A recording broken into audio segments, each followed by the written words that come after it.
มาพิธีเปิดทางเนาะอยู่บ้านโคกประวายเพิ่น บ้านซีโร่พักเรือครอบครัวนี่ประกอบส่วนหาร้อยบาท ในนี้เดี๋ยวกลับทางนี้สิกลับได้เลยครับมาเนี่ยอยู่กลับบ้าน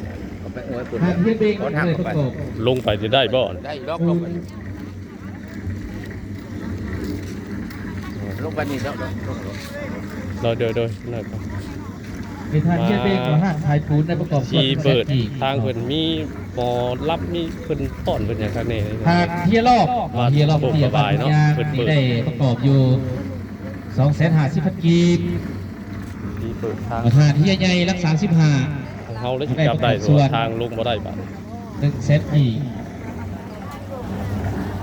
ทางเวยเราได้ประกอบ1 กีบ ทำเพิ่นไงโอ้รถข่อยสิลงได้บ่เนาะบาท เท่าเตี้ยนี่เท่าเตี้ยบางนี่มันจะได้ประกอบ1,000 บาท เอาผู้ไทยบัด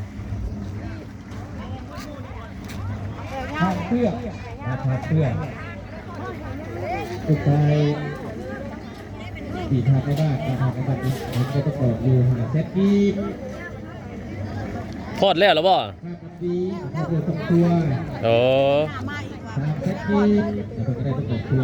ผู้ไทยนี่นะมัน ทางทางลุงซีโน่ประกอบตัว ทอดแล้วเลย